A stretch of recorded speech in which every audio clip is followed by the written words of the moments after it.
നമസ്കാരം, ന്യൂസ് ടുഡേയിലേക്ക് സ്വാഗതം. ആദ്യം പ്രധാന വാർത്തകൾ. Malabar TMT 500D steel bars. Congress സ്ഥാനാർത്ഥി തർക്കം തീർക്കാൻ സോണിയാഗാന്ധിയുടെ നേതൃത്വത്തിൽ നിർണായക ചർച്ച.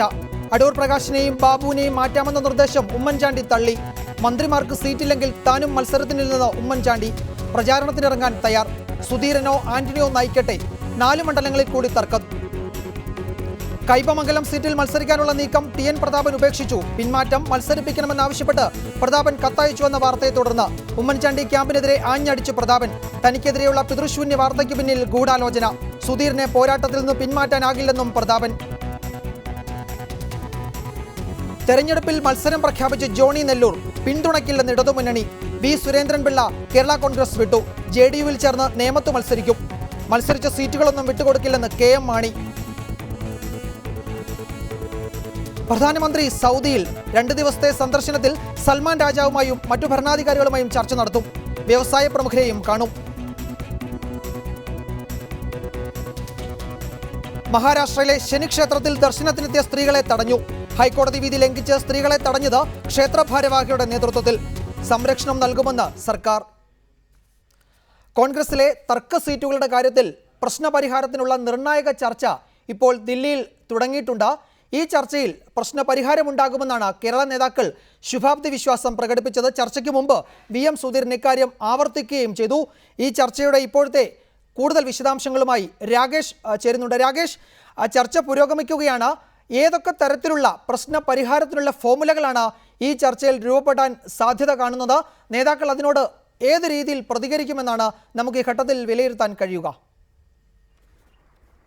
വിജയൻ, നിർണായകമായ ചർച്ചകൾ സോണിയാഗാന്ധിയുടെ വസതിയിൽ തുടരുകയാണ്. 7:30 മണിക്ക് ചർച്ച ആരംഭിച്ചിരിക്കുന്നു. സോണിയാഗാന്ധി, മുകുൾ വാസ്നിക്, AK ആന്റണി തുടങ്ങിയവർ യോഗത്തിൽ പങ്കെടുക്കുന്നുണ്ട്. രമേശ് ചെന്നിത്തലയും VM സുധീരനും ഉമ്മൻചാണ്ടിയും യോഗത്തിൽ പങ്കെടുക്കുന്നു.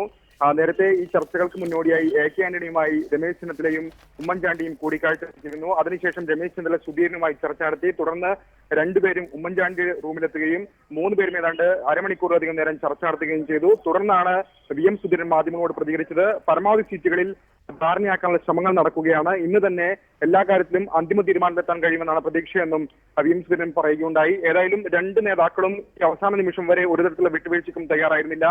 മന്ത്രിമാരെ ഒഴിവാക്കിക്കൊണ്ട് തെരഞ്ഞെടുപ്പ് നേരിടുകയാണെങ്കിൽ താനും മാറി നിൽക്കാം, പ്രചാരണ രംഗത്തുണ്ടാകാം എന്ന നിലപാടാണ് ഉമ്മൻചാണ്ടി മുന്നോട്ട് വെച്ചിരിക്കുന്നത്. എന്നാൽ VM സുധീരനാകട്ടെ ഇവരെ ഒഴിവാക്കാതെ തെരഞ്ഞെടുപ്പിലേക്ക് പോകുന്നത് പാർട്ടിക്ക് വലിയ ക്ഷീണം ഉണ്ടാക്കുമെന്ന നിലപാട് സോണിയാഗാന്ധിക്ക് മുന്നിലും ആവർത്തിക്കുകയാണ് ചെയ്തത്. ഇന്നലെ തന്നെ സോണിയാഗാന്ധി 3 നേതാക്കളെയും വിളിച്ചു വരുത്തി ചർച്ച നടത്തിയിരുന്നു. ഈ ചർച്ചയിലും ഒരു ധാരണയും ഉണ്ടായില്ല.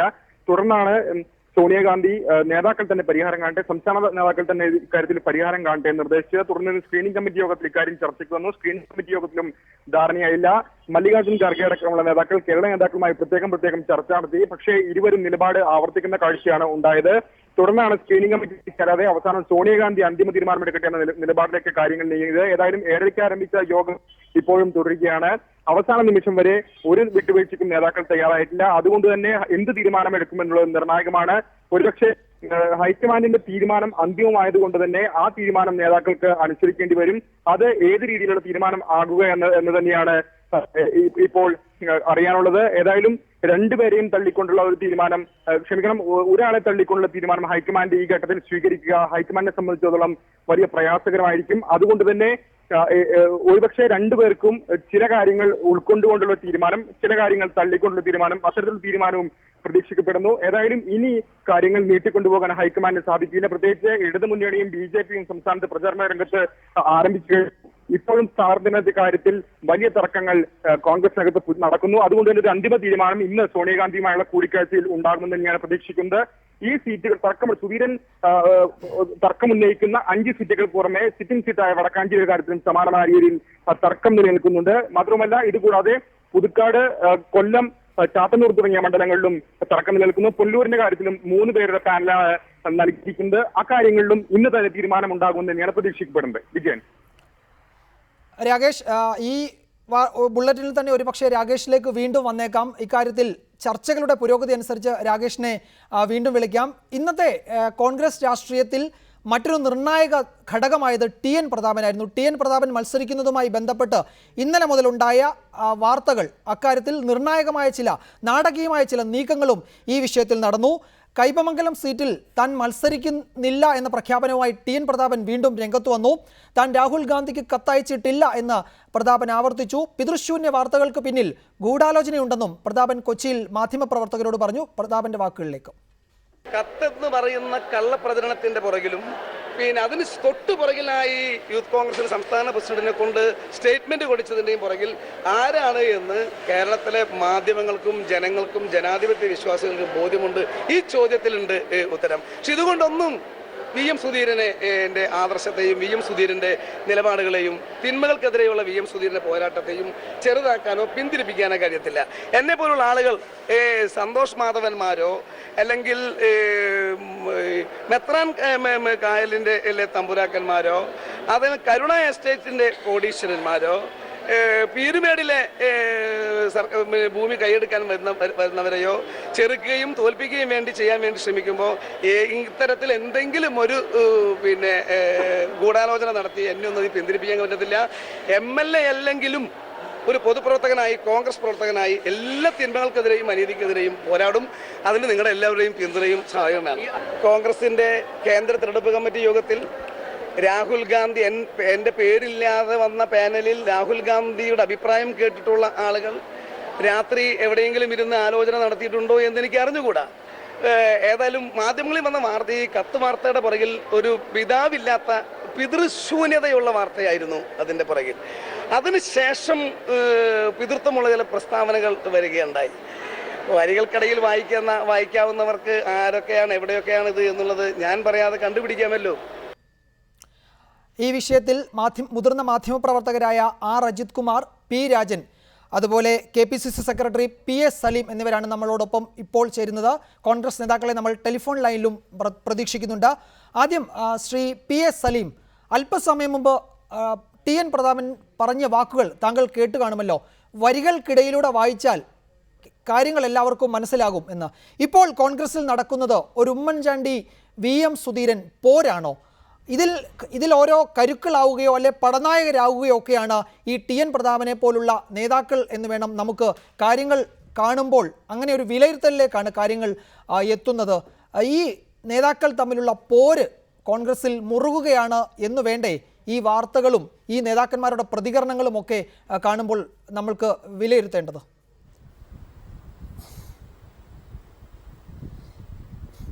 അല്ല വിജയകുമാരി, കോൺഗ്രസിന്റെ സ്ഥാനാർത്ഥി നിർണയം എല്ലാ കാലങ്ങളിലും അതീവ സങ്കീർണമായ ഒരു പ്രക്രിയയാണ്.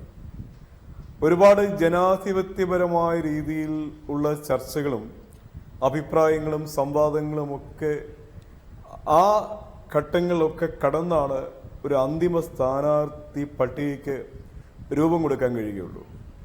ഇവിടെ കഴിഞ്ഞ 2-3 ദിവസങ്ങളായി മാധ്യമങ്ങളിൽ KPCC പ്രസിഡന്റും മുഖ്യമന്ത്രിയും തമ്മിൽ ഒരു വലിയ പോരാട്ടം നടക്കുന്നു എന്ന രൂപത്തിലുള്ള ഒരു പ്രചരണം വരുന്നുണ്ട്.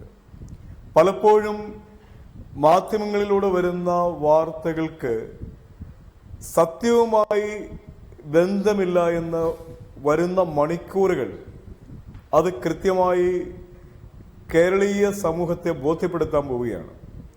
ഇവിടെ ടി.എൻ. പ്രതാപന്റെ സ്ഥാനാർത്ഥിത്വവുമായി ബന്ധപ്പെട്ട ഒരു ഇപ്പോൾ മാധ്യമങ്ങളിൽ വന്ന ഒരു വാർത്ത അല്ലെങ്കിൽ പ്രതാപന്റെ പ്രതികരണം, അതിൽ വി.എം. സുധീരനും ഉമ്മൻചാണ്ടിയുമായി അത് ലിങ്ക് ചെയ്യേണ്ട ഒരാവശ്യവുമില്ല. ഇപ്പൊ വി.എം. പ്രതാപൻ തന്നെ പറഞ്ഞിരിക്കുന്നു, ഇന്നൊരു മാധ്യമത്തിൽ വന്ന കേരളത്തിലെ ചാനലുകൾ പ്രക്ഷേപണം ചെയ്തത് ടി.എൻ. പ്രതാപൻ രാഹുൽ ഗാന്ധിക്ക് ശ്രീ PS സലീം ഒന്ന് ഇടപെടുന്നു. ഒരു പ്രധാനപ്പെട്ട കാര്യം താങ്കളുടെ ശ്രദ്ധയിൽപ്പെടുത്താം. അതായത് ഈ കാര്യത്തിൽ ഈ വാർത്ത, ഇങ്ങനെ ഒരു കത്ത് ടി.എൻ. പ്രതാപൻ ഹൈക്കമാൻഡിന് നൽകി, രാഹുൽ ഗാന്ധിക്ക് നൽകി എന്ന വാർത്തയ്ക്ക് ഒരു സ്ഥിരീകരണവും ഉണ്ടായിരുന്നില്ല. പക്ഷേ യൂത്ത് കോൺഗ്രസ് സംസ്ഥാന പ്രസിഡന്റും മുഖ്യമന്ത്രി ഉമ്മൻചാണ്ടിയുടെ യൂത്ത് കോൺഗ്രസിലെ ഏറ്റവും വിശ്വസ്തനായ പ്രവർത്തകനുമായ ഡീൻ കുര്യാക്കോസ് ടി.എൻ. പ്രതാപനെ തള്ളിക്കൊണ്ട് വാർത്താക്കുറിപ്പ് പുറത്തിറക്കിയതോടെയാണ് ഈ വാർത്തയ്ക്ക് ഒരു സ്ഥിരീകരണം ഉണ്ടായത്. അതുവരെ നിഴലിൽ നിന്ന ഒരു വാർത്തയ്ക്ക് ഒരു സ്ഥിരീകരണം ഉണ്ടായത് അങ്ങനെയാണ്. അതുകൊണ്ടാണ് ആ വാർത്ത ഇത്തരം ഒരു കത്തുണ്ട് എന്ന് പൊതുസമൂഹത്തിനല്ലേ മാധ്യമങ്ങൾക്ക് ഉറപ്പിക്കാൻ സാഹചര്യം ഉണ്ടാക്കിയത്. അതുകൊണ്ട് ഇത് സ്വാഭാവികമായി വന്നു, യാദൃശ്ചികമായി വന്നു എന്ന വാദത്തിന് വലിയ അർത്ഥമുണ്ടെന്ന് തോന്നുന്നില്ല.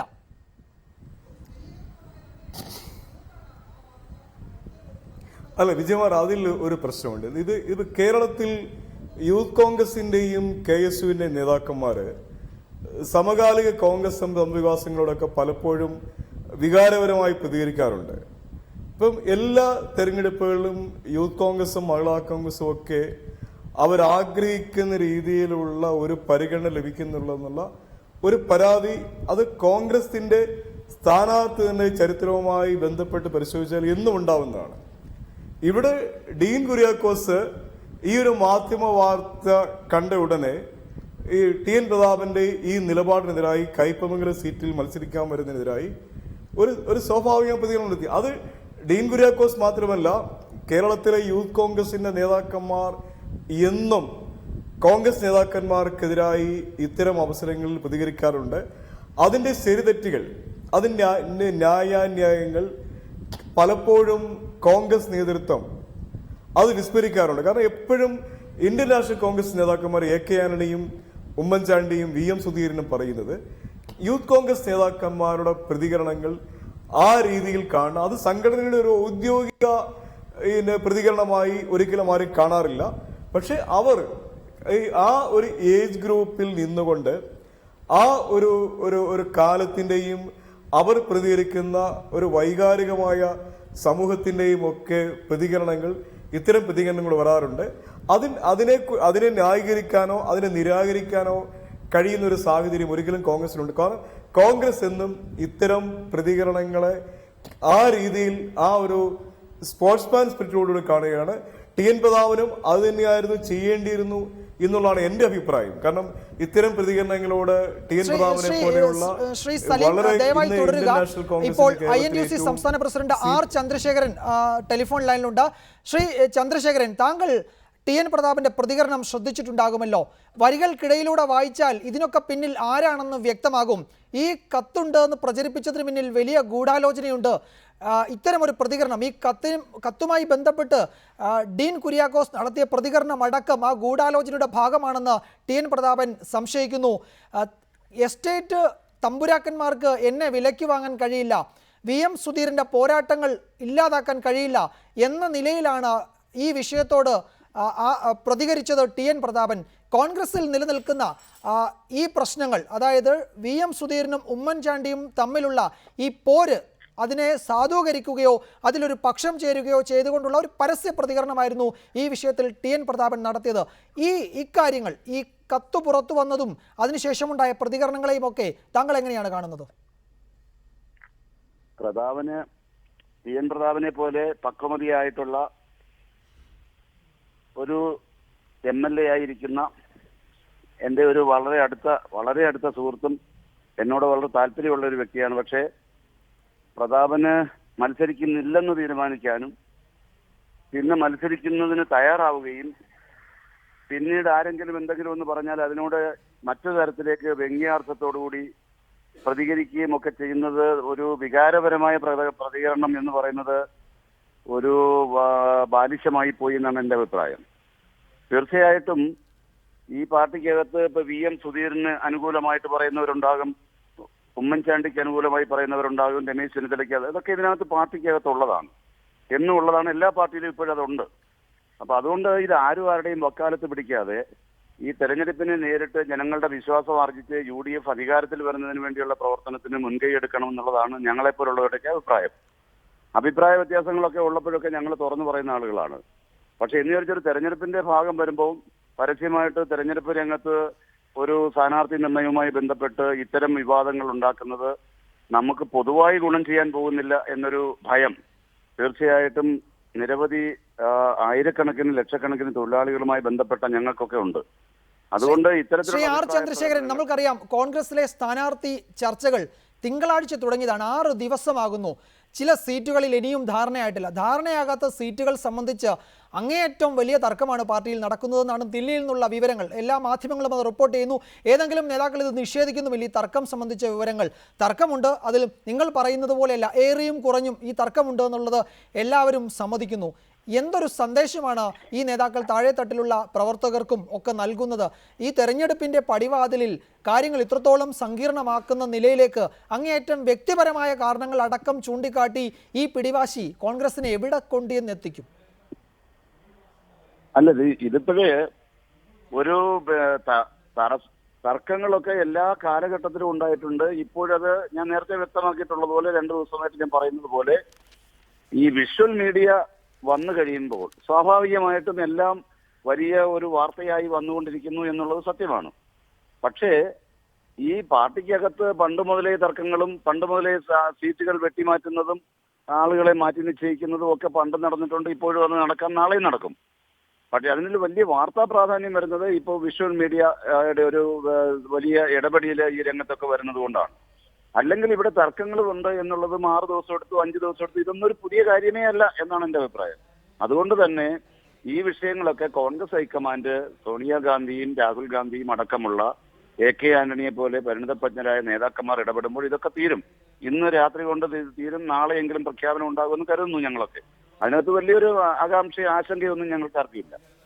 ശരിയാണ്. ഒരുപക്ഷെ കോൺഗ്രസിൽ ഇക്കാര്യങ്ങളിലൊക്കെ ഇതൊക്കെ കോൺഗ്രസിൽ പതിവാണ് എന്ന് സാധാരണഗതിയിൽ പറയുമ്പോൾ പോലും എല്ലാ തവണയുമുള്ള ചർച്ചകൾ പോലെയല്ല ഇത്തവണത്തെ ചർച്ചകൾ എന്നുള്ളത് ആർക്കും മനസ്സിലാകാവുന്ന കാര്യമാണ്. എന്തായാലും അക്കാര്യം നമുക്ക് വിശദമായി പിന്നീട് ചർച്ച ചെയ്യാം. ശ്രീ ആർ അജിത് കുമാർ, ഈ TN പ്രതാപൻ എപ്പിസോഡ് നമ്മൾ തുടക്കം തൊട്ടൊന്ന് കാണുകയാണെങ്കിൽ, ഒന്ന് വിലയിരുത്തുകയാണെങ്കിൽ, ഈ മുതിർന്ന നേതാക്കളുടെ നിഴൽ അവിടെ പരന്നു കിടക്കുന്നത് കാണാം. പ്രത്യേകിച്ചും തുടർച്ചയായി ജയിക്കുന്നവർ ഇനിയും മത്സരിക്കണമോ എന്ന ചർച്ച നടക്കുന്ന ഘട്ടത്തിൽ, ആ ചർച്ചയ്ക്ക് ഒരു പക്ഷേ തുടക്കമിട്ടത് VM സുധീരൻ തന്നെയാണ്. അത്തരമൊരു ചർച്ച നടക്കുന്ന ഘട്ടത്തിലാണ് ഞാൻ മത്സരിക്കുന്നില്ല, യുവാക്കൾക്ക് വേണ്ടി പിന്മാറുകയാണെന്ന് 3 തവണ തിരഞ്ഞെടുക്കപ്പെട്ട TN പ്രതാപൻ അപ്രതീക്ഷിതമായി കോൺഗ്രസിൽ പറയുന്നു. അത് വലിയ ചർച്ചയാകുന്നു. VS അച്യുതാനന്ദനെ ചാരി ഉമ്മൻചാണ്ടിയെ ഒന്ന് നേരിടാൻ VM സുധീരൻ ഈ പ്രസ്താവന, TN പ്രതാപൻ്റെ പ്രസ്താവന ഉപയോഗിക്കുന്നു. ഇതിനിടയിലാണ് ദില്ലിയിലേക്ക് തെരഞ്ഞെടുപ്പ് ചർച്ചകൾ മാറുന്നു. അവിടെ ഒരു കത്തിനെ പറ്റി വാർത്തകൾ വരുന്നു. TN പ്രതാപൻ ഒരു കത്തയച്ചു, തനിക്ക് കയ്പമംഗലത്ത് മത്സരിക്കാൻ താല്പര്യമുണ്ടെന്ന്. അത്തരം ഒരു കത്ത് തെരഞ്ഞെടുപ്പ് സമിതി യോഗത്തിൽ രാഹുൽ ഗാന്ധി വായിക്കുന്നു. അതിനുശേഷം TN പ്രതാപനെ കയ്പമംഗലത്തെ സ്ഥാനാർത്ഥിയാക്കുന്നു. ആ നിലപാടിനെ തള്ളി TN പ്രതാപൻ്റെ കപടമുഖം അഴിഞ്ഞു വീണു എന്ന് ഡീൻ കുര്യാക്കോസ് വാർത്താക്കുറിപ്പ് ഇറക്കുന്നു. ഡീൻ കുര്യാക്കോസ് ഉമ്മൻചാണ്ടിയുടെ ഏറ്റവും അടുത്ത അനുയായിയാണെന്നത് എല്ലാവർക്കും അറിയാം. ഈ എപ്പിസോഡ് മുഴുവൻ കാണുമ്പോൾ ഇവിടെ VM സുധീരനും ഉമ്മൻചാണ്ടിയും ആ 2 നേതാക്കളുടെ ഇടപെടൽ ഈ എപ്പിസോഡിൽ, ഈ TN പ്രതാപൻ എപ്പിസോഡിൽ എല്ലായിടത്തും കാണാം. കോൺഗ്രസിൽ ഇപ്പോൾ നടക്കുന്നത് ഈ നിലയിലുള്ള വ്യക്തിപരമായ ഒരു പോര് തന്നെയല്ലേ?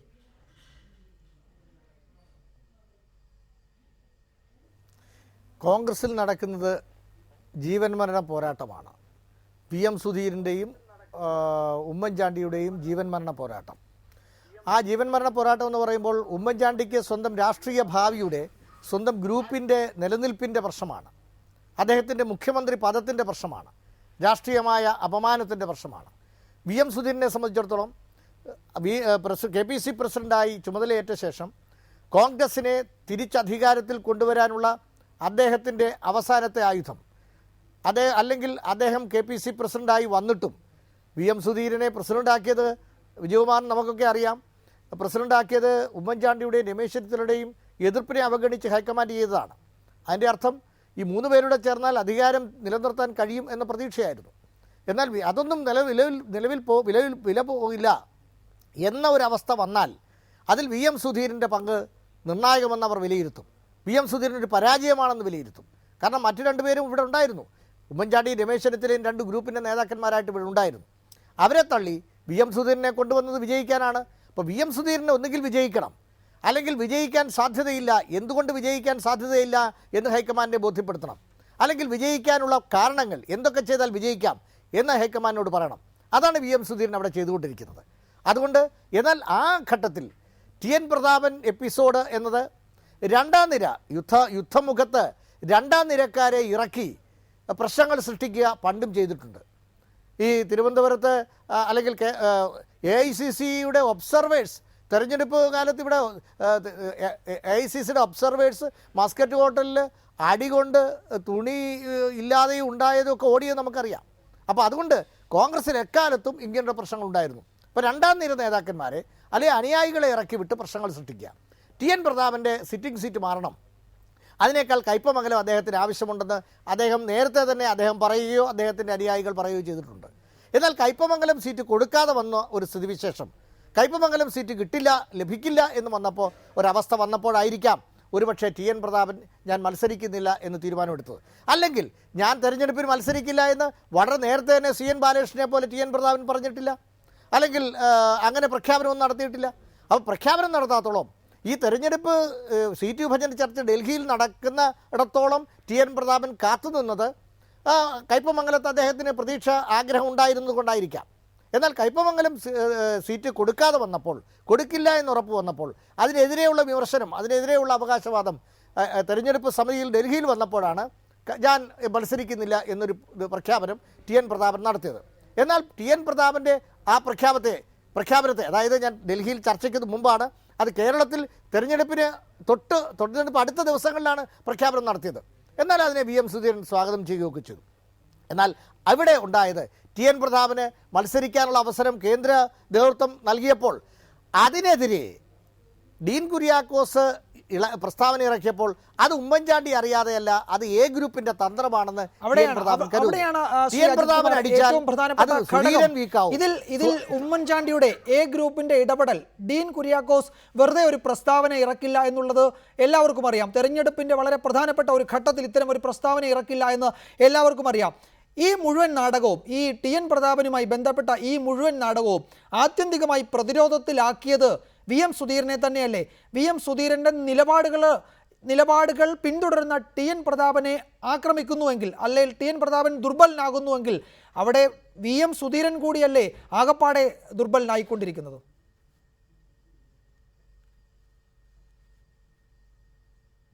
ഉമ്മൻചാണ്ടിയെ എ ഗ്രൂപ്പ് കരുതുന്നത് എന്താണ്? ഉമ്മൻചാണ്ടിയെ വീക്കൻ ചെയ്യാൻ, ദുർബലപ്പെടുത്താൻ അടൂർ പ്രകാശിനെയും കെ.സി. ജോസഫിനും ബെന്നി ബെഹനാനും കെ ബാബുവിനുമൊക്കെ ഈ കഴിഞ്ഞ 5 വർഷം ഉമ്മൻചാണ്ടിയുടെ വലം കൈയായിരുന്ന സൈന്യാധിപന്മാരെയാകെ മത്സരരംഗത്ത് നിന്ന് ഒഴിവാക്കണം എന്ന് വി.എം. സുധീരൻ പറയുന്നു. അങ്ങനെയുള്ളപ്പോൾ വി.എം. സുധീരനെ അടിക്കാൻ എ ഗ്രൂപ്പിന് കിട്ടിയ ഏക വടി ടി.എൻ. പ്രതാപനാണ്. ആ വടി എ ഗ്രൂപ്പുകാർ ഫലപ്രദമായി വിനിയോഗിച്ചു. വി.എം. സുധീരൻ്റെ ഏറ്റവും അടുത്ത അനുയായ ടി.എൻ. പ്രതാപന് സ്വയം പിന്മാറേണ്ട ഒരു അവസ്ഥ സംജാതമാക്കുന്നു.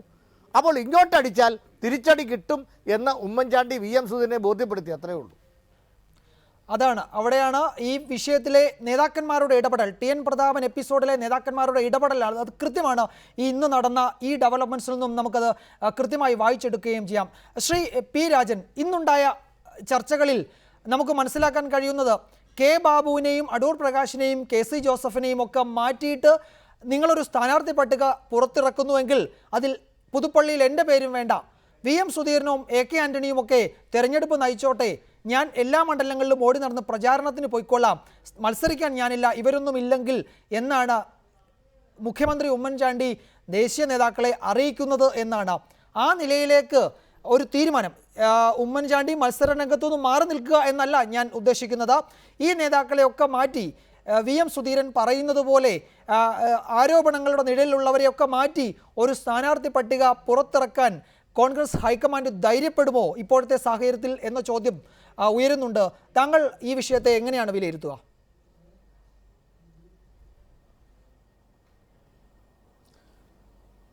അങ്ങനെ ധൈര്യപ്പെടുമെന്ന് ഞാൻ കരുതുന്നില്ല. കാരണം എല്ലാവരും കൂടി യോജിച്ചിട്ടുള്ള ഒരു മുദ്രാവാക്യമുണ്ട്, അത് ഭരണ തുടർച്ച എന്നാണ്. ആ ഭരണ തുടർച്ചയ്ക്ക് നേതൃത്വം നൽകുന്ന ഉമ്മൻചാണ്ടി അല്ല എന്ന് ഇതുവരെ പുറത്തു വന്നിട്ടില്ല. ആരാണ് മുഖ്യമന്ത്രി അടുത്തതെന്ന് കോൺഗ്രസ് ഹൈക്കമാൻഡ് തീരുമാനിക്കും എന്നൊക്കെ പറഞ്ഞാലും ഫലത്തിൽ പരസ്യങ്ങളിലൂടെയും മറ്റു തരത്തിലും പ്രചരണം നടത്തുന്നത് ഭരണ തുടർച്ച എന്നാണ്.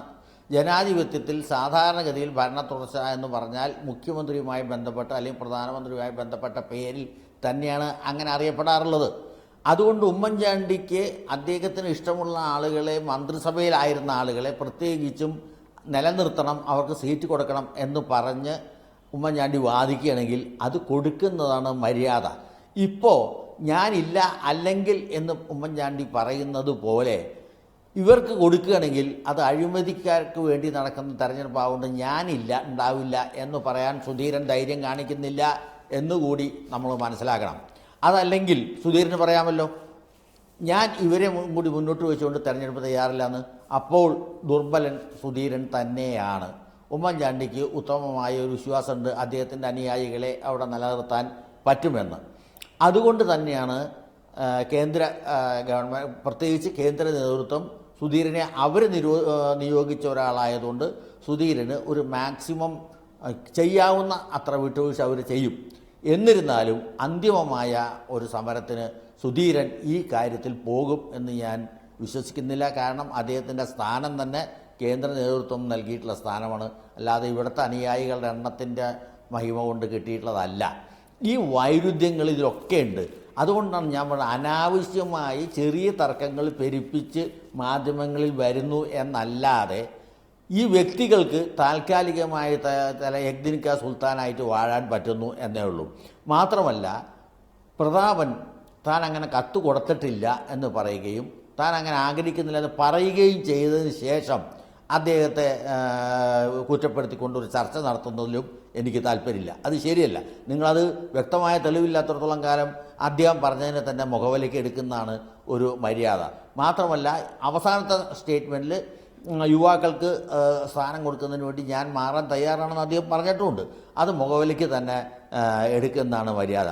കുര്യാക്കോസ് അദ്ദേഹം നിഷേധിക്കുന്നതിന് മുമ്പ് തന്നെ തുടർച്ചയായിട്ട് ഇങ്ങനെ പറഞ്ഞ വാർത്ത വന്ന ഉടനെ തന്നെ ഒരു പത്രസമ്മേളനം നടത്തി പ്രഖ്യാപനം നടത്തിയതും ഒരു മര്യാദയുള്ള പ്രവൃത്തിയല്ല. പ്രതാപനോട് ചോദിക്കാതെ അത് ചെയ്യാൻ പാടില്ലായിരുന്നു. കാരണം എല്ലാവരും ഒരേ പാർട്ടിക്ക് വേണ്ടി പ്രവർത്തിക്കുന്നവരും അവർ വിജയം ആഗ്രഹിക്കുന്നവരുമാണോ? ഞാൻ താങ്കളിലേക്ക് വേഗത്തിൽ മടങ്ങി വരാം. ശ്രീ ആർ ചന്ദ്രശേഖരൻ, താങ്കൾ ടെലിഫോൺ ലൈനിൽ ഉണ്ടോ എന്ന് ഞാൻ കരുതുന്നു. നിഷ്കളങ്കമായി നമുക്ക് അങ്ങനെ ചിന്തിക്കാൻ കഴിയുമോ? ഈ ഒരു കത്ത് ഇല്ല എന്നതിൻ്റെ അടിസ്ഥാനത്തിൽ, അല്ലെങ്കിൽ കത്ത് വായിച്ചിട്ടില്ല എന്ന് മനസ്സിലാക്കി ഒരു ഗൂഢാലോചന നടത്തി ഇപ്പോൾ ഡീൻ കുര്യാക്കോസ് ഇത്തരമൊരു വാർത്താക്കുറിപ്പ് പുറത്തിറക്കി എന്ന് നമുക്ക് വിലയിരുത്താൻ കഴിയുമോ? AICC ഇത്തരമൊരു കത്തില്ല എന്ന് ഔദ്യോഗികമായി ഇപ്പോൾ അറിയിക്കുകയും ചെയ്തിട്ടുണ്ട്. മുകുൾ വാസ്നിക് തന്നെ അക്കാര്യം മാധ്യമങ്ങളെ അറിയിക്കുന്നുമുണ്ട്. അങ്ങനെയാണ് കാര്യമെങ്കിൽ ഡീൻ കുര്യാക്കോസ് എന്തുകൊണ്ട് ഇത്തരമൊരു വാർത്താക്കുറിപ്പ് വലിയ തോതിൽ, അതായത് TN പ്രതാപനെ കടന്നാക്രമിക്കുന്ന ഒരു വാർത്താക്കുറിപ്പാണ് പുറത്തിറക്കിയത്? ആ വാർത്താക്കുറിപ്പിൻ്റെ അടിസ്ഥാനത്തിലായിരുന്നു ഇന്ന് കൊച്ചിയിൽ TN പ്രതാപൻ മാധ്യമങ്ങളോട് സംസാരിച്ചതിൻ്റെ തുടക്കം മുതൽ ഒടുക്കം വരെയുള്ള കാര്യങ്ങൾ ഈ വാർത്താക്കുറിപ്പിനെ അതിന് അനുസൃതമായിരുന്നു. ഇത്തരമൊരു കത്ത് സംബന്ധിച്ച വിവരങ്ങൾ സ്വാഭാവികമായും വന്നതാണോ, അതോ അതിനു പിന്നിലൊരു ഗൂഢാലോചനയുണ്ടെന്ന് TN പ്രതാപൻ സംശയിക്കുകയും ചെയ്യുന്നു? താങ്കൾ എന്താണ് ഇക്കാര്യത്തിൽ മനസ്സിലാക്കാൻ കഴിയുന്നത്? ഈ വിഷയം കോൺഗ്രസിനകത്തെ ആഭ്യന്തര രാഷ്ട്രീയവുമായി ബന്ധപ്പെട്ട് ഉണ്ടായ ചില വ്യക്തിപരമായ ആക്രമണങ്ങളുടെ പശ്ചാത്തലത്തിൽ തന്നെയല്ലേ ഈ കത്ത് സംബന്ധിച്ചുള്ള ചർച്ചകളും പാർട്ടിക്കകത്തും പുറത്തും ഇപ്പോൾ നടക്കുന്നത്? ഇതിവിടെ ഇതൊരു പ്രതാപൻ ഉണ്ടാക്കി വിട്ട ഒരു കോലാഹലമാണ്, അല്ലാതെ വേറൊന്നുമില്ല. ഇവിടെ ഡീൻ കുര്യാക്കോസ് യൂത്ത് കോൺഗ്രസിന്റെ സംസ്ഥാന പ്രസിഡന്റാണ്. ഡീൻ കുര്യാക്കോസ് സ്വാഭാവികമായിട്ടും യൂത്ത് കോൺഗ്രസ് ഒരു പ്രതികരണ ശേഷിയുള്ള സംഘടന ആയിരിക്കണമെന്നാണ് നമ്മുടെ എല്ലാവരുടെയും അഭിപ്രായം. ഞങ്ങളുടെ എല്ലാ അഭിപ്രായം അങ്ങനെയാണ്. ഡീൻ കുര്യാക്കോസ് ഇങ്ങനെ ഒരു കോലാഹലം ഉണ്ടായപ്പോൾ ആ കോലാഹലവുമായി ബന്ധപ്പെട്ട് പ്രതാപൻ മത്സരിക്കാൻ സീറ്റില്ല എന്ന് ആരും പറഞ്ഞില്ല. പ്രതാപൻ തന്നെ സീറ്റിൽ വേണ്ട എന്ന് പറയുന്നു, മത്സരിക്കുന്നില്ല എന്ന് പറയുന്നു. അത് ചിലപ്പോ പ്രതിപക്ഷത്ത് കയ്പമംഗലത്ത് നിൽക്കാൻ പോയ ഒരു സ്ഥാനാർത്ഥി ആരാണെന്ന് നോക്കിയിട്ടായിരിക്കും അദ്ദേഹം അത് പറഞ്ഞത്, എനിക്കറിഞ്ഞുകൂടാ. താങ്കൾ മുഖവിലേക്ക് എടുക്കുന്നത് ഡീൻ കുര്യാക്കോസിനെയാണ്, TN പ്രതാപനെ അല്ല. അല്ലല്ല, ഞാൻ പറയുന്നത് ഡീൻ കുര്യാക്കോസ് പറഞ്ഞത് എന്നുള്ളത് ഡീൻ കുര്യാക്കോസിന്റെ അഭിപ്രായമാണ്. അതിൽ ഗൂഢാലോചനയുടെ ഒരു പരിവേഷം കൊടുക്കേണ്ട കാര്യമില്ല. അല്ല, ഗൂഢാലോചന സംബന്ധിച്ചുള്ള ആക്ഷേപം ഉന്നയിച്ചത് TN പ്രതാപനാണ്. താങ്കൾ പറഞ്ഞതിൽ തന്നെ ഒരു കാര്യമുണ്ട്. ഞാൻ ചോദിച്ചത്, ഡീൻ കുര്യാക്കോസ് ഉടൻ തന്നെ എല്ലാവരുമായിട്ട് ബന്ധപ്പെട്ട ഒരു ഗൂഢാലോചനയുടെ ഭാഗമായിട്ടൊന്നും പ്രതികരിച്ചതായിരിക്കാൻ ഇടയില്ല. ആ ചെറുപ്പക്കാരൻ ഇത് കാണുമ്പോൾ വേണ്ടെന്ന് പറയുന്നു, വേണമെന്ന് പറയുന്നു, പിന്നെയും വേണ്ടെന്ന് പറയുന്നു. അതൊക്കെ കാണുമ്പോൾ സ്വാഭാവികമായിട്ടും ഒരു യൂത്ത് കോൺഗ്രസ് സംസ്ഥാന അധ്യക്ഷൻ എന്നുള്ള നിലയിൽ ഒരു പ്രതികരണം നടത്തി എന്നുള്ളതേ ഉള്ളൂ ഞങ്ങൾ കാണുന്നത്. ഞാനത് എങ്ങനെ കാണുന്നത്? കൊടുങ്ങല്ലൂരിൽ സിറ്റിംഗ് MLA ആയിരുന്ന TN പ്രതാപൻ മത്സരിക്കുന്നില്ല എന്ന് തീരുമാനിക്കുന്നു. താങ്കളെ സൂചിപ്പിക്കുകയും ചെയ്തിപ്പോൾ പിന്നീട് കയ്പമംഗലത്തെ സ്ഥാനാർത്ഥി ആരാണ് എന്ന് അറിഞ്ഞതിന് ശേഷം കയ്പമംഗലത്ത് മത്സരിക്കാൻ തയ്യാറാണെന്ന് രാഹുൽ ഗാന്ധി അറിയിക്കുന്നു. അപ്പോൾ സ്വാഭാവികമായും ഇവിടെ ഡീൻ കുര്യാക്കോസിന്റെ ഉദ്ദേശശുദ്ധിയെ തന്നെയാണ് താങ്കൾ ശരിവെക്കുന്നത്. അല്ലല്ല, ഡീൻ കുര്യാക്കോസ് ഒരു ഗൂഢാലോചനയുടെ ഭാഗമായിട്ട് പറഞ്ഞതായിരിക്കാൻ ഇടയില്ല. അതാണ് എന്റെ അഭിപ്രായം. ശരി, ഏതായാലും ആ വിഷയത്തിൽ ഇക്കാര്യത്തിൽ ഡീൻ കുര്യാക്കോസിന്റെ വാർത്താക്കുറിപ്പ് വെറുതെ വന്നതാണ് എന്ന് വിശ്വസിക്കാൻ നമുക്ക് കഴിയുമോ? ശ്രീ R അജിത് കുമാർ, അങ്ങനെ ഒരു വിലയിരുത്തൽ നടത്താൻ കഴിയുമോ? ഇക്കാര്യത്തിൽ ഡീൻ കുര്യാക്കോസ് കേട്ടുകേഴ്വിയുടെ അടിസ്ഥാനത്തിൽ ഒരു വാർത്താക്കുറിപ്പ് പുറത്തിറക്കുമെന്ന് വിശ്വസിക്കാൻ, അങ്ങനെ നിഷ്കളങ്കമായി വിശ്വസിക്കാൻ കഴിയുമോ ഈ തെരഞ്ഞെടുപ്പിന്റെ ഈ പ്രത്യേക പശ്ചാത്തലത്തിൽ?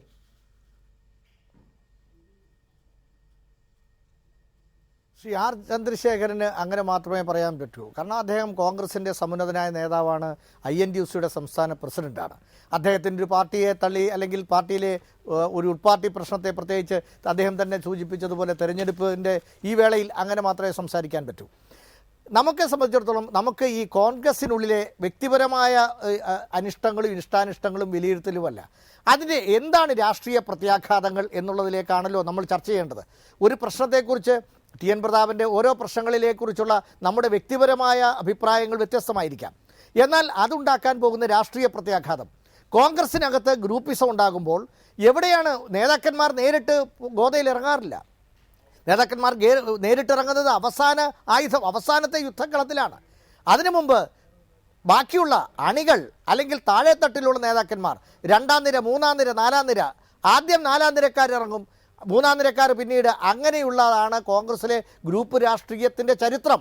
അതുകൊണ്ടാണ് ഞാൻ പറഞ്ഞത്, ഇവിടെ TN പ്രതാപനെതിരെ ഒരു പ്രസ്താവന ഇറക്കണമെങ്കിൽ ഗ്രൂപ്പിൻ്റെ നേതാക്കന്മാർ അറിയാതെ ഒരു ദിവസം ഡീൻ കുര്യാക്കോസിൻ്റെ ഒരു പ്രസ്താവന ഇറക്കി എന്ന് കോൺഗ്രസ് രാഷ്ട്രീയം റിപ്പോർട്ട് ചെയ്യുന്ന പത്രപ്രവർത്തകർക്ക് ആർക്കും ചിന്തിക്കാൻ കഴിയില്ല. മുൻ ചരിത്രങ്ങളും അതാണ്. എന്നെങ്കിലും ആന്റണിയും കെ കരുണാകരനും നേരിട്ട് ഏറ്റുമുട്ടിയിട്ടുണ്ടോ? രമേശ് ചെന്നിത്തലയും ഉമ്മൻചാണ്ടിയും നേരിട്ട് അവരുടെ ശരീരത്തിൽ അമ്പ് കൊള്ളുമ്പോൾ മാത്രമേ അവർ നേരിട്ട് ഏറ്റുമുട്ടാറുള്ളൂ. ബാക്കി സമയത്തൊക്കെ അനുയായികളെ കൊണ്ടും 2ാം നിര, 3ാം നിര അവരെ കൊണ്ട് പറയിപ്പിക്കുകയാണ്. അതിൻ്റെ ഓരോ വാക്കുകൾ പോലും നേതാക്കന്മാർ പറഞ്ഞു കൊടുക്കാതെ ഇതുപോലെ 2ാം നിരക്കാരോ 3ാം നിരക്കാരോ പ്രസ്ഥാനം ഇറക്കുമെന്ന് ഞാൻ കരുതുന്നില്ല. TN പ്രതാപൻ്റെ പ്രസ്താവന VM സുധീരനോട് ആലോചിച്ചിട്ടല്ല എന്ന് ഞാൻ കരുതുന്നില്ല. അങ്ങനെ കരുതാൻ പാടില്ല, പറ്റുകയുമില്ല. അതുകൊണ്ട് കോൺഗ്രസിനകത്ത് ഗ്രൂപ്പ് നേതാക്കന്മാർ അവരുടെ ഗ്രൂപ്പിൻ്റെ തലപ്പത്തുള്ളവരുമായി സംസാരിക്കാതെ ഇതുപോലെയുള്ള രാഷ്ട്രീയ പ്രശ്നങ്ങളിൽ ഗുരുതരമായ പ്രസ്താവനകൾ ഇറക്കാറില്ല. അതുകൊണ്ടാണ് ഞാൻ പറഞ്ഞത്, ഈ 2ാം നിര, 3ാം നിരക്കാരുടെ നിലപാടുകളും അവരുടെ പ്രസ്ഥാനങ്ങൾക്കും ഏറ്റവും മുകളിലുള്ള ഗ്രൂപ്പ് നേതാവിൻ്റെ ഗ്രൂപ്പിൻ്റെ തലൈവരുടെ പിന്തുണയും ആശീർവാദവും അംഗീകാരവും ഇല്ലാതെ ഒരിക്കലും ചെയ്യാറില്ല. അവിടെയാണ് TN പ്രതാപൻ ഒരു വ്യക്തി എന്നതിനപ്പുറത്തേക്ക് ഇപ്പോഴത്തെ നമ്മുടെ ചർച്ചയിൽ ഒരു പ്രതീകമായതുകൊണ്ടാണ് പ്രതാപനെ കേന്ദ്രീകരിച്ച് അത്തരമൊരു ചർച്ച തന്നെ നമ്മൾ മുന്നോട്ട് കൊണ്ടുപോകുന്നത്. VM സുധീരൻ്റെയും ഉമ്മൻചാണ്ടിയുടെയും നേരിട്ടുള്ള ഏറ്റുമുട്ടലിനിടയിൽ പ്രതാപൻ ഒരു പ്രതീകമായി തുടരുകയാണ് എന്നത് തന്നെയാണ് ഈ ചർച്ചയുടെ പ്രതാപനെ കേന്ദ്രീകരിക്കാനുള്ള ഒരു കാര്യവും. ശ്രീ PS സലീം, നമുക്കറിയാം കൊടുങ്ങല്ലൂരിൽ മത്സരിക്കേണ്ടതില്ല എന്ന് തീരുമാനിക്കുക, പിന്നീട് കുറച്ച് ദിവസം കഴിഞ്ഞ് കയ്പമംഗലത്തെ സ്ഥാനാർത്ഥി ആരാണെന്ന് നോക്കുക, സുനിൽകുമാർ തൃശ്ശൂരേക്ക് പോകുന്നു എന്നറിയുമ്പോൾ കയ്പമംഗലത്ത് മത്സരിക്കാൻ തയ്യാറാണ് എന്ന് പറഞ്ഞ് ഒരു കത്ത് എഴുതുക, ആ കത്ത് പാർട്ടിയുടെ തെരഞ്ഞെടുപ്പ് സമിതി യോഗത്തിൽ രാഹുൽ ഗാന്ധി വായിക്കുക, അതിൻ്റെ അടിസ്ഥാനത്തിൽ പ്രതാപന് സീറ്റ് കൊടുക്കുക. ഈ രീതിയിലാണല്ലോ കോൺഗ്രസിൽ ചർച്ച നടക്കുന്നത്. എത്രത്തോളം ഈ യുവാക്കൾക്ക് വേണ്ടി വാദിക്കുന്നു എന്ന് പറയുന്ന നേതാക്കൾക്കൊക്കെ അവമതിപ്പുണ്ടാക്കുന്നതാണ് ഇത്തരം ചർച്ചകൾ. ഇതിനൊക്കെ ഇട കൊടുക്കേണ്ടതുണ്ടായിരുന്നോ ഈ പാർട്ടിയുടെ തെരഞ്ഞെടുപ്പ് ചർച്ചകളും അതിനുള്ള വേദികളുമൊക്കെ?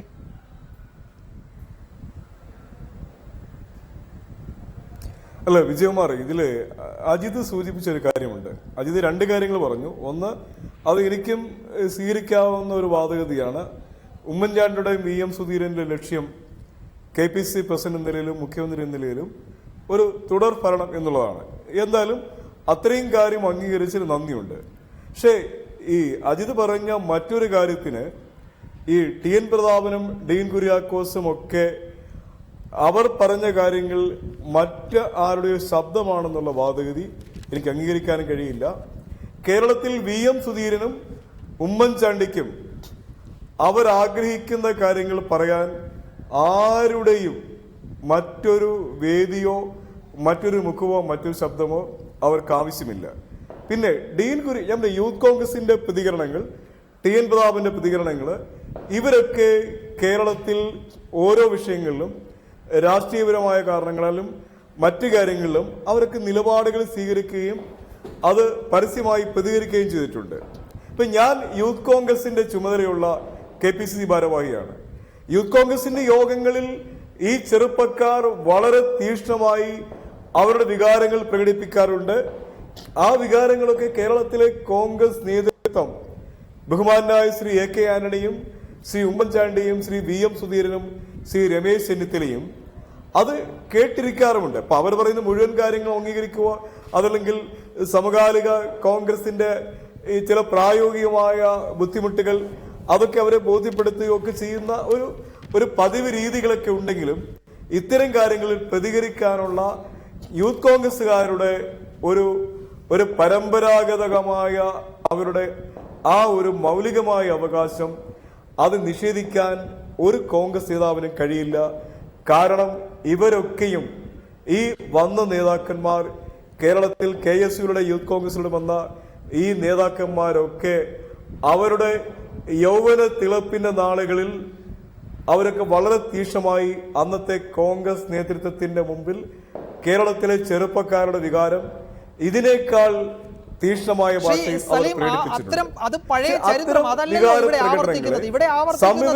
ഈ നേതാക്കളിൽ പലരും ഈ കോൺഗ്രസിന്റെ ഗ്രൂപ്പ് മാനേജർമാരായി പ്രവർത്തിക്കുകയാണ്, അല്ലെങ്കിൽ ഗ്രൂപ്പിന്റെ ഭാഗമാണ്. നമുക്കറിയാം യൂത്ത് കോൺഗ്രസിൽ തെരഞ്ഞെടുപ്പ് നടക്കുമ്പോൾ എങ്ങനെയാണ് മത്സരം നടക്കുന്നത്?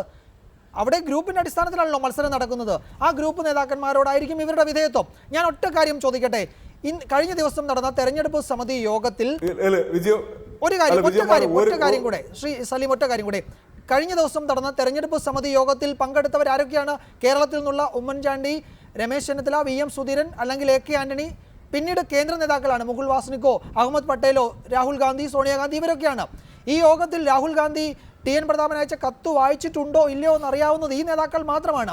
ഇത്തരമൊരു വാർത്ത എവിടെയെങ്കിലും കണ്ടാലുടൻ ചാടിക്കേറി പ്രതികരിക്കുമോ ഡീൻ കുര്യാക്കോസിനെ പോലുള്ള യൂത്ത് കോൺഗ്രസ് നേതാക്കൾ? തന്നെയുമല്ല, ഡീൻ കുര്യാക്കോസ് ഒരു സീറ്റുമായി ബന്ധപ്പെട്ട ചർച്ചകൾ, അദ്ദേഹത്തിന് മത്സരിക്കാൻ താല്പര്യമുണ്ട്, അദ്ദേഹത്തിന് അനുയോജ്യമായ സീറ്റ് കിട്ടണം, ആ സീറ്റിന്റെ ചർച്ചകൾക്ക് ദില്ലിയിൽ നിൽക്കുകയാണ്. ആ ഘട്ടത്തിൽ ചാടിക്കേറി ഒരു പ്രതികരണം നടത്തും എന്ന് വിശ്വസിക്കാൻ കഴിയുമോ? ഇതിൽ അദ്ദേഹത്തിന്റെ നേതാവായ ഉമ്മൻചാണ്ടിയോട് ഇക്കാര്യത്തിലൊരു വിശദീകരണം ചോദിക്കാതെ, അതിലൊരു സ്ഥിരീകരണം വരുത്താതെ ഇത്തരമൊരു വാർത്താക്കുറിപ്പ്, അതും ആഞ്ഞടിച്ചുകൊണ്ടുള്ളൊരു വാർത്താക്കുറിപ്പ് പുറത്തിറക്കുമോ ഡീൻ കുര്യാക്കോസിനെ പോലുള്ള യൂത്ത് കോൺഗ്രസ് നേതാക്കൾ? അല്ലേ വിജയകുമാറെ, നിങ്ങൾക്കറിയാത്ത ഇപ്പൊ നമ്മളിപ്പോ ഈ ചർച്ച കാണുന്ന പ്രേക്ഷകരൊക്കെ വളരെ ഈ പൊളിറ്റിക്കലി വളരെ എഡ്യൂക്കേറ്റഡ് ആളുകളാണ്. അപ്പൊ അവരുടെ മുമ്പിൽ നമ്മളൊരു പ്രായോഗികമായി നമ്മളൊരു സമീപനം സ്വീകരിക്കുന്നത് തന്നെയാണ് നല്ലത്. നിങ്ങളുടെ ശ്രദ്ധയിൽ വരാത്തൊരു കാര്യം പറയാം. ഇപ്പൊ വിജയകുമാർ സൂചിപ്പിച്ചല്ലോ, കേരളത്തിൽ യൂത്ത് കോൺഗ്രസിൽ തെരഞ്ഞെടുപ്പ് നടന്നു വന്നു. ആ യൂത്ത് കോൺഗ്രസിലെ തെരഞ്ഞെടുപ്പിൽ സ്വാഭാവികമായും കേരളത്തിലെ കോൺഗ്രസിലെ ഗ്രൂപ്പ് സമവാക്യങ്ങളുമായിട്ടൊക്കെ ബന്ധപ്പെട്ടിട്ടുണ്ട്. പക്ഷെ ആ തെരഞ്ഞെടുപ്പിന് ശേഷം ഞാൻ കൃത്യമായി ആധികാരികമായി പറയാൻ ആഗ്രഹിക്കുന്നു, ഈ ചെറുപ്പക്കാർ ഡീൻ കുര്യാക്കോസും CR മഹേഷും ഉൾപ്പെടെയുള്ള, അല്ലെങ്കിൽ അതിനു മുമ്പ് ശ്രീ PC വിശ്വനാഥും ശ്രീ M ലിജും ഉൾപ്പെടെയുള്ള നേതാക്കന്മാർ, അവര് വളരെ കൃത്യമായി കേരളത്തിലെ യൂത്ത് കോൺഗ്രസിന്റെ നേതാക്കന്മാരുടെ ഒരു അക്കോമഡേഷൻ ഉറപ്പുവരുത്താനുള്ള വളരെ പ്ലാൻഡായ നിരവധി ശ്രമങ്ങൾ അഖിലേന്ത്യാ കോൺഗ്രസ് കമ്മിറ്റിയുടെ മുമ്പിൽ, രാഹുൽ ഗാന്ധിയുടെ മുമ്പിൽ, സോണിയാഗാന്ധിയുടെ മുമ്പിൽ എത്രയോ നിവേദനങ്ങളുമായി, എത്രയോ പോരാട്ടങ്ങളുമായി വന്നിട്ടുണ്ട്. ഒരു കാര്യം കൂടെ വിജയമാണ് ശ്രദ്ധിക്കേണ്ടത്, ഒരു കാര്യം കൂടെ. കഴിഞ്ഞ ദിവസം 40ഓളം ചെറുപ്പക്കാർ AK ആന്റണിയുടെ, ഉമ്മൻചാണ്ടിയുടെയും VM സുധീരന്റെ മുമ്പിൽ, ദില്ലിയിൽ സോണിയാഗാന്ധിയുടെ, രാഹുൽ ഗാന്ധിയുടെ മുമ്പിൽ, നിങ്ങൾ പറയുന്ന കേരളത്തിലെ ഈ വ്യത്യസ്ത ഈ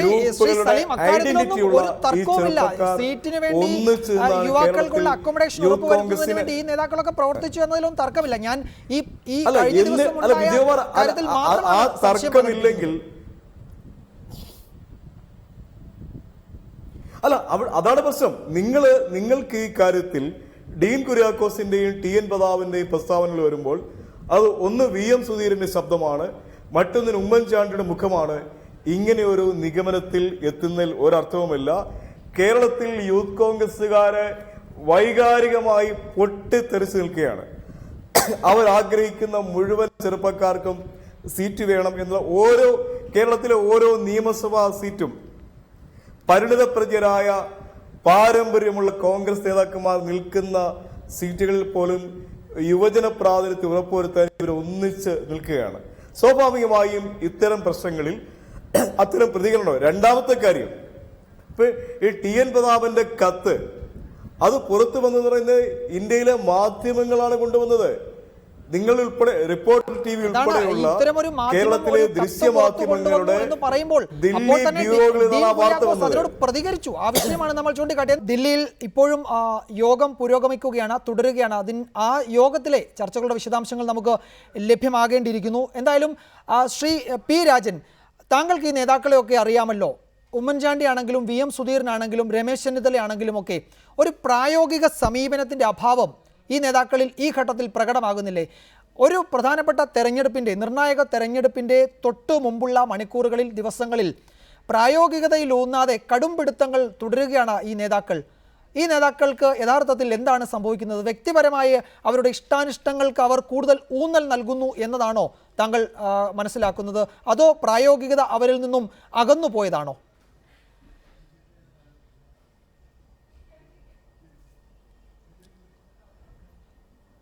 വ്യക്തിപരമായ പ്രമാണിത്വം പ്രകടമാക്കേണ്ട ഒരവസരമായി അവർക്ക് വന്നിരിക്കുകയാണ്. അതിൻ്റെ പ്രധാന കാരണം കേരളത്തിലെ കോൺഗ്രസിനകത്ത് ഉമ്മൻചാണ്ടിക്കോ രമേശ് ചെന്നിത്തലയ്ക്കോ ഒരു ഗ്രൂപ്പിൻ്റെ അടിസ്ഥാനത്തിലുള്ള സ്വാധീനം പോലുള്ള സ്വാധീനം സുധീരനില്ല. സുധീരനെ കേന്ദ്ര നേതൃത്വം കൊണ്ടുവന്നതാണ്. അത് മാത്രമാണ് സുധീരൻ്റെ ബലം. അതുകൊണ്ട് ഈ സന്ദർഭം ഉപയോഗിച്ച് അദ്ദേഹം ഒരു ഗ്രൂപ്പ് ഉണ്ടാക്കാൻ ശ്രമിക്കുകയാണോ എന്ന സംശയം രണ്ട് ഗ്രൂപ്പുകൾക്കും ഉണ്ടായിരിക്കാം. അത് ഏതാണ്ട് ഇപ്പോൾ അസ്തമിച്ചു. മാത്രമല്ല, മാധ്യമങ്ങൾ പറയുമ്പോൾ പലപ്പോഴും കൺഫ്യൂഷൻ വരുന്നത് പഴയ A ഗ്രൂപ്പ് I ഗ്രൂപ്പ് എന്ന് ഇടയ്ക്കിടയ്ക്ക് നിങ്ങൾ പറയുമ്പോൾ ഇപ്പോഴത്തെ തർക്കത്തിൽ അത് അവിടെ അങ്ങനെ ഒരു ഗ്രൂപ്പുണ്ടോ? രണ്ടുപേരും ഉമ്മൻചാണ്ടി ആയാലും സുധീരനായാലും A ഗ്രൂപ്പുകാരല്ലേ? പക്ഷെ നിങ്ങളിപ്പോഴും അത് തന്നെ പറഞ്ഞുകൊണ്ടിരിക്കുകയാണ്. അതിന് പുറമെ മന്ത്രിമാരെ മാറ്റുന്ന ഏത് മന്ത്രിമാരെ I ഗ്രൂപ്പുകാരനും A ഗ്രൂപ്പുകാരനും ഒക്കെ അതിലുണ്ട്. അപ്പൊ അങ്ങനെ ഇരിക്കെ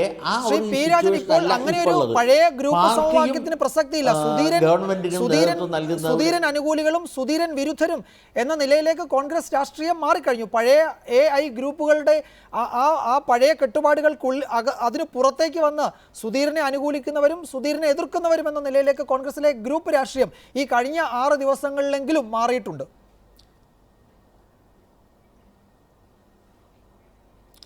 അതിൽ സുധീരനെ അനുകൂലികൾ എന്ന് പറയുന്നവർ ഈ കാര്യമായിട്ടില്ല. പ്രതാപൻ ഒന്ന് രംഗത്ത് വന്നു എന്ന് മാത്രമേ ഉള്ളൂ. പ്രതാപൻ നിർഭാഗ്യവശാൽ ഇപ്പോഴത്തെ സാഹചര്യത്തിൽ അദ്ദേഹത്തിന് പറ്റിയ അബദ്ധം എന്തോ ആകട്ടെ ഒറ്റപ്പെട്ട ഒരു ശബ്ദമായി പോയി. സുധീരൻ അനുകൂലികൾ എന്നൊന്നില്ല. സീറ്റ് കിട്ടുന്നവരും അതും യൂത്ത് കോൺഗ്രസ് തന്നെ നേരത്തെ ആ മാന്യ സുഹൃത്ത് പറഞ്ഞത് വളരെ കറക്റ്റാണ്. യൂത്ത് കോൺഗ്രസിൽ തെരഞ്ഞെടുപ്പിന് ശേഷം അവർ തമ്മിൽ ഗ്രൂപ്പല്ല, യൂത്ത് കോൺഗ്രസ് തന്നെ ഒരു ഗ്രൂപ്പായി നിങ്ങൾക്ക് പറയാൻ പറ്റൂ. അത് അവർക്ക് സീറ്റ് കിട്ടാൻ വേണ്ടി അവരങ്ങനെ ശ്രമിക്കുന്നത് കോൺഗ്രസിൻ്റെ ചരിത്രത്തിൽ സ്വാഭാവികമായ കാര്യമാണ്. നമ്മൾ ഇത്തരം വാക്കുകളിലൂടെ വിശേഷിപ്പിക്കുമ്പോൾ അർത്ഥം തെറ്റായിട്ട് ധരിക്കാനിടവരുകയാണ്. ഇപ്പോൾ താൻ പ്രമാണിത്വത്തിൻ്റെതായ ഒരു മത്സരം തന്നെയാണ്. നിങ്ങൾ പറഞ്ഞുണ്ടാക്കിയത് പോലെ തന്നെ എങ്ങനെ പിൻവാങ്ങും? സുധീരൻ വഴങ്ങിക്കൊടുത്തു എന്ന് വിചാരിക്കുക. സുധീരൻ പരാജയപ്പെട്ടു എന്ന രീതിയിലെ എന്ത് പരാജയമാണ് വാസ്തവത്തിൽ ഉണ്ടാവുന്നത്? കേന്ദ്ര നേതൃത്വം സുധീരനെ അനുകൂലിച്ചില്ല എന്നുള്ളൊരു പരാജയം മാത്രമേ ഉണ്ടാവുള്ളൂ. അതേപോലെ ഉമ്മൻചാണ്ടി അദ്ദേഹത്തിൻ്റെ ഒപ്പം നിന്ന മന്ത്രിമാരെ സംരക്ഷിച്ചു. അദ്ദേഹം തൻ്റെ കൂടെ നിൽക്കുന്നവരെ സംരക്ഷിക്കുന്ന ഒരു നേതാവാണെന്നുള്ളൊരു ധാരണ ഒന്നുകൂടി ഉറയ്ക്കും. എന്നല്ലാതെ ഈ പോയിന്റ് ഓഫ് നോ റിട്ടേൺ എന്ന രീതിയിൽ സുധീരൻ പ്രവർത്തിക്കാൻ പാടില്ലായിരുന്നു എന്നാണ് എൻ്റെ വ്യക്തിപരമായ അഭിപ്രായം. അദ്ദേഹം താൻ മാത്രം ഒരു ആദർശവാദിയാണെന്ന് അങ്ങനെ വരുത്തുന്ന കോൺഗ്രസിന് അങ്ങനെ ഒരു പാരമ്പര്യമുണ്ട്. മറ്റുള്ളവരെന്ത് ചെയ്താലും ഞാൻ മാത്രം, അത് AK ആന്റണി തുടങ്ങിയതുമാണ്. അത് ശരിയായ ഒരു രീതിയല്ല. പക്ഷേ നിർഭാഗ്യവശാൽ ഇന്നിപ്പോൾ ഒരു പോയിന്റ് ഓഫ് നോ റിട്ടേൺ അവസരം സുധീരൻ ചെയ്യാൻ പാടില്ലായിരുന്നു. പ്രതാപൻ പറയുന്ന പോലെ തന്നെ രാഹുൽ ഗാന്ധി പറഞ്ഞാൽ ഞാൻ അനുസരിക്കുമെന്നോ എന്തെങ്കിലും ഏത് കള്ളനും അകത്ത് കയറുമ്പോൾ വാതിൽ തുറന്നിടും, വല്ലവരും കണ്ട ഓടാനുള്ള രക്ഷ. അതുപോലെ ഓടാനുള്ള സൗകര്യം ഉണ്ടാക്കാതെ ഇത്തരം പോയിന്റ് ഓഫ് നോ റിട്ടേണിൽ സുധീരൻ ചെന്ന് ചാടാൻ പാടില്ലായിരുന്നു. അത് പാർട്ടിക്ക് ക്ഷീണമാണ് ചെയ്യുന്നത്, ആവശ്യമില്ലാത്തൊരു ക്ഷീണമാണ് ചെയ്യുന്നത്. നിങ്ങൾ എന്ത് തന്നെയായാലും ഉമ്മൻചാണ്ടിയുടെ സർക്കാരിൻ്റെ നേട്ടത്തിൻ്റെ പേരും പറഞ്ഞിട്ടല്ലേ മുന്നോട്ട് വന്നിട്ടുള്ളത്. അപ്പോൾ അതിന് കഴിയുന്ന പിന്തുണ സുധീരൻ തുടങ്ങേണ്ടതല്ലേ? അങ്ങനെയല്ല, ഏതാനും വ്യക്തികളാണ് അത് ചെയ്തതെന്ന് പറയുമ്പോൾ വ്യക്തിപരമായ എന്തെങ്കിലും വിരോധം അദ്ദേഹം പറഞ്ഞ് കേൾക്കാത്തതുകൊണ്ടോ അങ്ങനെയൊക്കെ ആണെങ്കിൽ അത് ഉമ്മൻചാണ്ടിയുമായി സഹകരിച്ച് പോകണം. അത് ചെയ്യേണ്ടതായിരുന്നു. ഇനിയിപ്പോൾ അതിനെപ്പറ്റി പറഞ്ഞിട്ട് കാര്യമില്ല. ഇപ്പോഴും സുധീരന് ഒരു മാനമായ ഇത് കേന്ദ്ര നേതൃത്വം അദ്ദേഹത്തിന് ഒരു പോംവഴി നിർദ്ദേശിക്കാൻ പറ്റും. വേണമെങ്കിൽ സുധീരനോട് ആവശ്യപ്പെട്ടിട്ട് എന്തെങ്കിലും രീതിയിൽ പിന്മാറാൻ പറയുകയോ അതല്ലെങ്കിൽ അത് കൂടുതൽ കൺഫ്യൂഷൻ ഉണ്ടാക്കുന്ന കാര്യമായിരിക്കും. സുധീരനോട് മത്സരിക്കണം എന്നൊരാവശ്യപ്പെട്ടിട്ട് അദ്ദേഹത്തിനും ഒരു സീറ്റ് എവിടെയെങ്കിലും കണ്ടെത്തി മത്സരിപ്പിക്കുകയോ. അപ്പോൾ ആളുകളുടെ ഇടയിൽ ആരാണ് പ്രധാനമന്ത്രിയാവാൻ മുഖ്യമന്ത്രിയാവാൻ പോകണമെന്നുള്ള തർക്കമാവാൻ പോണേ എങ്കിൽ പോലും തൽക്കാലം ആശ്വസിപ്പിക്കാൻ ആ രീതിയിൽ പറ്റും. ഈ പോയിന്റ് ഓഫ് നോ റിട്ടേൺ എത്തിയതിലെ പ്രധാന ഉത്തരവാദി സുധീരൻ തന്നെയാണ്. അത് ചെയ്യാൻ പാടില്ലായിരുന്നു. ഇത് ഞാൻ പറയുമ്പോൾ ഉമ്മൻചാണ്ടി മന്ത്രിസഭയ്ക്ക് അനുകൂലമായുള്ള മുന്നിട്ട് വെച്ചിരിക്കുന്ന നിങ്ങൾ വെച്ചിരിക്കുന്ന പ്രധാന മുദ്രാവാക്യം ഭരണ തുടർച്ചയായിരിക്കെ അതിൻ്റെ മുഖ്യമന്ത്രി പറയുന്നതിന് പിന്തുണ കൊടുക്കേണ്ട ഒരു ചുമതലയുണ്ടായിരുന്നു. അതിന് സുധീരൻ എതിര് നിന്നിട്ടില്ല. അങ്ങനെയല്ല, ഇത് UDF നയത്തിൻ്റെ പ്രശ്നമാണ് എന്നോ എന്തെങ്കിലും സുധീരൻ നേരത്തെ പറഞ്ഞിട്ടില്ല. അങ്ങനെ പറയാത്തടത്തോളം കാലം ഇപ്പോൾ ഇങ്ങനൊരു തർക്കം ഉണ്ടാക്കുന്നത് അനാവശ്യമായ ഒരു കാര്യമായിപ്പോയി. ഇനി സുധീരനെ കൊണ്ടുവന്ന കേന്ദ്ര നേതൃത്വം തന്നെ അദ്ദേഹത്തിന് ഒരു മാനമായ ഊരാനുള്ള സംരക്ഷണം കൊടുക്കുന്നതാണ് നല്ലത്. അതല്ലെങ്കിൽ ഏതെങ്കിലും ഒരാളെ മാറ്റിയാൽ കണ്ടോ ഞങ്ങൾ പറഞ്ഞ പോലെ അഴിമതിക്കാരനാണെന്ന് തെളിഞ്ഞല്ലോ എന്ന് പ്രതിപക്ഷത്തിന് പറയാനൊരു അവസരം കൊടുക്കലായി. അതുകൊണ്ടൊന്നും കാര്യമായ വോട്ട് മാറുന്നുള്ള അർത്ഥത്തിലല്ല, ആ ആളുകളുടെ ഇടയിൽ മാറിക്കഴിഞ്ഞു. പ്രചരണ രംഗത്ത് ഒരു ദൗർബല്യമുണ്ടാക്കും എന്ന് മാത്രമേ ഉള്ളൂ. അങ്ങനെ വരാൻ പാടില്ലായിരുന്നു. ശ്രീ അജിത് കുമാർ, അവിടെയാണ് ഏറ്റവും പ്രധാനപ്പെട്ട പ്രശ്നം ഉയർന്നു വരുന്നത്. കാരണം തെരഞ്ഞെടുപ്പ് രംഗം വളരെ സജീവമായി. കോൺഗ്രസ് തെരഞ്ഞെടുപ്പിലേക്ക് ഇറങ്ങിയിട്ടില്ലെന്നേ ഉള്ളൂ. ഇടതുമുന്നണി 140 മണ്ഡലങ്ങളിലും അവരുടെ പ്രചാരണ പ്രവർത്തനങ്ങൾ തുടങ്ങി. കഴിഞ്ഞ ദിവസങ്ങളിൽ പുറത്തുവന്ന ദേശീയ മാധ്യമങ്ങളടക്കം പുറത്തുവിട്ട അഭിപ്രായ സർവേകളിൽ ഇടതുമുന്നണിക്ക് വ്യക്തമായ മുൻതൂക്കവും കൽപ്പിക്കുന്നുണ്ട്. ഈ ഒരു പശ്ചാത്തലത്തിൽ കരണീയമായിട്ടുള്ളത് വേഗത്തിൽ പ്രശ്നപരിഹാരം ഉണ്ടാവുകയും വളരെ വേഗത്തിൽ കോൺഗ്രസ് സ്ഥാനാർത്ഥി പട്ടിക പ്രഖ്യാപിക്കുകയും തെരഞ്ഞെടുപ്പ് രംഗത്തേക്ക് സ്ഥാനാർത്ഥികൾ ഇറങ്ങുകയും ചെയ്യുക എന്നതാണ്. പക്ഷേ അതിനുള്ള സാധ്യതകൾ ഹൈക്കമാൻഡ് ഒരു തീരുമാനമെടുത്ത് നടപ്പാക്കുമായിരിക്കും. പക്ഷേ അപ്പോഴും ഈ ഏച്ചു കെട്ടിയാൽ മുഴച്ചിരിക്കുമെന്ന് പറയുന്നത് പോലെ ഈ മണ്ഡലങ്ങളിലൊക്കെ VM സുധീരൻ എങ്ങനെ പോയി വോട്ട് ചോദിക്കും? അല്ലെങ്കിൽ പിൻവലിക്കണമെന്ന് പറഞ്ഞവരെ പിൻവലിച്ചില്ലെങ്കിൽ കെ ബാബുവിന് വേണ്ടിയോ അടൂർ പ്രകാശിന് വേണ്ടിയോ KC ജോസഫിന് വേണ്ടിയോ ബെന്നി ബെഹനാന് വേണ്ടിയോ ഒക്കെ VM സുധീരനും KPCCയും ഒക്കെ എങ്ങനെ വോട്ട് ചോദിക്കും? അങ്ങനെ നിരവധിയായ പ്രശ്നങ്ങളല്ലേ തെരഞ്ഞെടുപ്പ് ഫീൽഡിൽ ഇനി കോൺഗ്രസിനെ കാത്തു കിടക്കുന്നത്?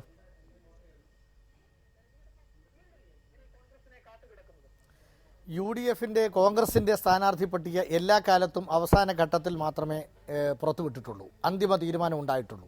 ചരിത്രം അതാണ്. അത് അവിടെ കോൺഗ്രസ് ജയിച്ചപ്പോൾ പോലും ജയിച്ച എല്ലാ കാലഘട്ടങ്ങളിലും അവസാന ഘട്ടത്തിൽ മാത്രമേ കോൺഗ്രസ് സ്ഥാനാർത്ഥി പട്ടിക പുറത്തുവിടാറുള്ളൂ. LDF ആദ്യം സ്ഥാനാർത്ഥികളെ പുറത്തുവിടും, അവർ പ്രചരണ രംഗത്ത് മുന്നേറും, അവസാന ഘട്ടത്തിൽ കോൺഗ്രസ് ജയിച്ച അവസരങ്ങളിൽ.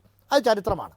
എന്നാൽ പ്രധാനപ്പെട്ട പ്രശ്നം ഈ ഭരണ തുടർച്ച എന്ന മുദ്രാവാക്യം ഉയർത്തി ഈ ഗവൺമെൻറ്റിൻ്റെ പ്രതിച്ഛായ അല്ലെങ്കിൽ ഗവൺമെൻറ് നേട്ടങ്ങൾ ഉയർത്തിക്കാട്ടി ഈ മന്ത്രിമാരുടെ ക്രെഡൻഷ്യൽസ് ആൻഡ് ക്രെഡിബിലിറ്റീസ് അല്ലെങ്കിൽ അവരുടെ സേവന കാര്യങ്ങളൊക്കെ ഉയർത്തിപ്പിടിച്ച് തെരഞ്ഞെടുപ്പിന് UDF അല്ലെങ്കിൽ കോൺഗ്രസ് മുന്നോട്ട് പോകും എന്ന ഘട്ടമാണ് ഇപ്പോഴത്തെ അഭിപ്രായ വോട്ടെടുപ്പിൽ വന്നിരിക്കുന്നത്. ഈ അഭിപ്രായ വോട്ടെടുപ്പിൽ ഇതിനകം നടന്നതിൽ ഒന്നുപോലും UDF ജയിക്കുമെന്നങ്ങ് വന്നിട്ടില്ല, ഒന്നുപോലും വന്നിട്ടില്ല. അപ്പോൾ ഈ ഭരണ തുടർച്ച എന്നതോ ഈ മന്ത്രിമാരുടെയും മുഖ്യമന്ത്രിയുടെ നേട്ടമെന്നതോ വിൽക്കാൻ പോകുന്ന കാര്യമല്ല എന്ന തിരിച്ചറിവ് VM സുധീരനും കേന്ദ്ര നേതൃത്വത്തിനുമുണ്ട്. അതുകൊണ്ടാണ് ഈ തർക്കം. അല്ലെങ്കിൽ ഹൈക്കമാൻഡ് നേരത്തെ ശ്രീ P രാജൻ സാർ പറഞ്ഞതുപോലെ ഹൈക്കമാൻഡ് ഒരു തീട്ടോരം കൊടുത്ത് സ്ഥാനാർത്ഥികളെ പട്ടികയായിട്ട് ഇങ്ങോട്ട് വിട്ടാൽ മതി. അങ്ങനെ വിടാത്തതിൻ്റെ കാരണം ഇതൊരു പ്രശ്നമാണ്. ഈ മുഖവും കൊണ്ടുപോയാൽ ഇവിടെ വിജയിക്കാൻ കഴിയില്ല എന്ന എല്ലാ അഭിപ്രായ സർവേകളും വന്നിരിക്കുന്നു. അതുകൊണ്ടാണ് ഒരു റീതിങ്കിങ് ഉണ്ടായിരിക്കുന്നത്. മറ്റൊന്ന്, AI ഗ്രൂപ്പ് നേതാക്കന്മാർ പറയുന്ന അവരുടെ ഗ്രൂപ്പ് നേതാക്കന്മാരും അവരുടെ രീതികളും വെച്ചല്ല UDF വോട്ട് കിട്ടുന്നത്. ഒരു വലിയ ജനവിഭാഗം പൊതുസമൂഹമുണ്ട്. ആ പൊതുസമൂഹത്തിൻ്റെ വോട്ട് കിട്ടിയെങ്കിലേ ഒരു മാർക്സിസ്റ്റ് പാർട്ടിയിൽ സംസ്ഥാന കമ്മിറ്റിയിൽ 4-5 പേരുടെ 2-3 പേരുടെ ഭൂരിപക്ഷമുള്ള VS അച്യുതാനന്ദനെ എന്തിന് ഒന്നാം കസേരയിൽ കൊടുത്തിരുത്തിയിരിക്കുന്നു? എന്തിന് VS അച്യുതാനന്ദനെ ആ പാർട്ടി റാങ്ക് ആൻഡ് ഫയലിൽ ഒന്നുമില്ല. VS അച്യുതാനന്ദന് സംസ്ഥാന കമ്മിറ്റിയിൽ 4-5 ആൾക്കാരുടെ ഭൂരിപക്ഷമുള്ളൂ. മൃഗീയ ഭൂരിപക്ഷമുള്ള എതിരായിട്ടുള്ള VS അച്യുതാനന്ദനെ പൊതുസമൂഹത്തിൻ്റെ വോട്ട് കിട്ടാൻ വേണ്ടിയാണ് മുമ്പിൽ കൊണ്ടുനിർത്തിയിരിക്കുന്നത്. ഇവിടെ ഉമ്മൻചാണ്ടിക്കും രമേശ് ചെന്നിത്തലയ്ക്കും AI ഗ്രൂപ്പുകളുടെ സ്വാധീനമുണ്ടെങ്കിൽ അവരുടെ റാങ്ക് ആൻഡ് ഫയലിൻ്റെ എല്ലാ സ്വാധീനമുണ്ട്. റാങ്ക് ആൻഡ് ഫയലിൻ്റെ സ്വാധീനം കുറവാണ് കോൺഗ്രസ് പ്രവർത്തകരുടെ റാങ്ക് ആൻഡ് ഫയലിൻ്റെ സ്വാധീനം കുറവാണ് VM സുധീരന്. എന്നാൽ ഈ റാങ്ക് ആൻഡ് ഫയലിൻ്റെ വോട്ട് കൊണ്ട് ജയിക്കാൻ പറ്റില്ല. പൊതുസമൂഹത്തിൻ്റെ വോട്ട് വേണം. ആ പൊതുസമൂഹത്തിൻ്റെ വോട്ട് ഈ റാങ്ക് ആൻഡ് ഫയലിലോ ഗ്രൂപ്പീസിലോ കിടക്കുകയല്ല. അവർ VM സുധീരനോടൊപ്പം ഉണ്ട്, അവർ VS അച്യുതാനന്ദനോടൊപ്പം ഉണ്ട്, അവരുയർത്തിയ പ്രശ്നങ്ങളോടൊപ്പം ഉണ്ട്, വ്യക്തികളോടൊപ്പം അല്ല, അവരുയർത്തിയ പ്രശ്നങ്ങളോടൊപ്പം ഉണ്ട്. അവർ അഴിമതി വിരുദ്ധമായി ചിന്തിക്കുന്നവരാണ്. അതാണ് പ്രശ്നം. ഇവിടെ കോൺഗ്രസിൽ അഴിമതിക്കാരെ വീണ്ടും അവതരിപ്പിക്കാൻ ശ്രമിച്ചാൽ UDF മുഖം നഷ്ടപ്പെടും. ഈ അഭിപ്രായ സർവേയൊക്കെ നടക്കും, ആ ഫലങ്ങൾ ആവർത്തിക്കും. അല്ല എങ്കിൽ എന്തെങ്കിലും ഒരു നല്ല മത്സരം LDF കാഴ്ചവെക്കണം. നമ്മളാരും UDF ജയിക്കണമെന്ന് വിശ്വസിക്കുന്നവരോ LDF അതിൻ്റെ അല്ല, നേരെ മറിച്ച് UDF ഒരു നല്ല മത്സരം കാഴ്ചവെക്കാൻ കഴിയണം. അതിന് അഴിമതിക്കാരെ മാറ്റി നിർത്താതെ വേറെ ഒരു മാർഗമില്ല. അതാണ് സത്യം. ശ്രീ PS സലീം, ചുരുങ്ങിയ വാക്കുകളിൽ അതിനുള്ള മറുപടി. ഒരു നല്ല മത്സരം കാഴ്ചവെക്കാൻ പോലും പറ്റുന്ന നിലയിലേക്ക് കോൺഗ്രസിന് അതിൻ്റെ സ്ഥാനാർത്ഥി പട്ടിക പ്രഖ്യാപിക്കാൻ പോലും കഴിയുന്നില്ല എന്ന ദുർഘട പ്രതിസന്ധി. അതാണ് അജിത് കുമാർ ചൂണ്ടിക്കാട്ടിയത്. ചുരുങ്ങിയ വാക്കുകളിൽ മറുപടി. അല്ല, അജിതിന്റെ സൗമനസ്യത്തിന് നന്ദി. കേരളത്തിൽ ഒരു മത്സരം കാഴ്ചവെക്കാനെങ്കിലും കോൺഗ്രസ് സ്ഥാനാർത്ഥി ലിസ്റ്റ് പ്രഖ്യാപിക്കണം എന്നൊക്കെ പറയുന്നതിന്റെ ഒരു പരിഹാസം ഞങ്ങൾക്ക് മനസ്സിലാവും. പക്ഷെ അജിത് ഒരു കാര്യം മനസ്സിലാക്കണം. CPM-ന്റെ സ്ഥാനാർത്ഥി പട്ടിക പ്രഖ്യാപിച്ചപ്പോൾ കേരളത്തിന്റെ തെരുവീതികളിൽ ഒരു കാലത്തും ഉണ്ടാവാത്ത രീതിയിലുള്ള പ്രതികരണം ഉണ്ടായി. ഇവിടെ ഇനിയും കേരളത്തിൽ CPM-ന്റെ സ്ഥാനാർത്ഥി പട്ടിക പ്രസിദ്ധീകരിക്കാനുള്ള നിയോജക മണ്ഡലങ്ങളുണ്ട്. ഇന്ന് നേരം പുലരുന്നതിന് മുമ്പ് കേരളത്തിലെ കോൺഗ്രസ് പ്രവർത്തകന്മാരെ ആവേശഭരിതമാക്കുന്ന ഒരു സ്ഥാനാർത്ഥി ലിസ്റ്റ് അഖിലേന്ത്യാ കോൺഗ്രസ് കമ്മിറ്റി പ്രഖ്യാപിക്കും. ഉമ്മൻചാണ്ടിയുടെ മുറിയിൽ VM സുധീരനും രമേശ് ചെന്നിത്തലയും ഒന്നിച്ചിരുന്ന് സംസാരിച്ചിട്ടാണ് സോണിയാഗാന്ധിയുടെ നേതൃത്വത്തിലുള്ള തെരഞ്ഞെടുപ്പ് സമിതിയുടെ മുമ്പിലേക്ക് ഈ നേതാക്കന്മാർ പോയിരിക്കുന്നത്.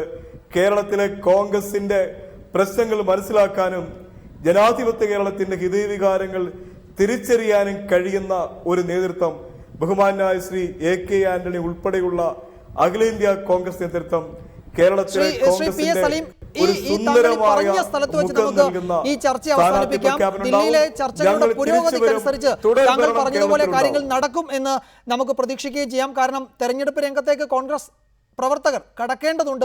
അതിനവർ സജ്ജരായി ഇരിക്കുന്നു. പക്ഷേ ദേശീയ നേതൃത്വം, സംസ്ഥാന നേതൃത്വം, നേതാക്കൾ അതിനൊപ്പം നിൽക്കുന്നില്ല എന്നൊരു ആശങ്കയാണ് കോൺഗ്രസ് പ്രവർത്തകരും പങ്കുവയ്ക്കുന്നത്. ഏതായാലും ഈ ചർച്ച ഇവിടെ അവസാനിക്കുകയാണ്. ചർച്ചയിൽ പങ്കെടുത്ത മാധ്യമപ്രവർത്തകർ അജിത് കുമാർ, P രാജൻ, അതുപോലെ KPCC secretary PS Saleem, Chandrashekhar, എല്ലാവർക്കും നന്ദി. ന്യൂസ് ടുഡേ അവസാനിക്കുന്നു. ഇടവേളയ്ക്ക് ശേഷം എഡിറ്റേഴ്സ് അവർ കാണാം. നമസ്കാരം.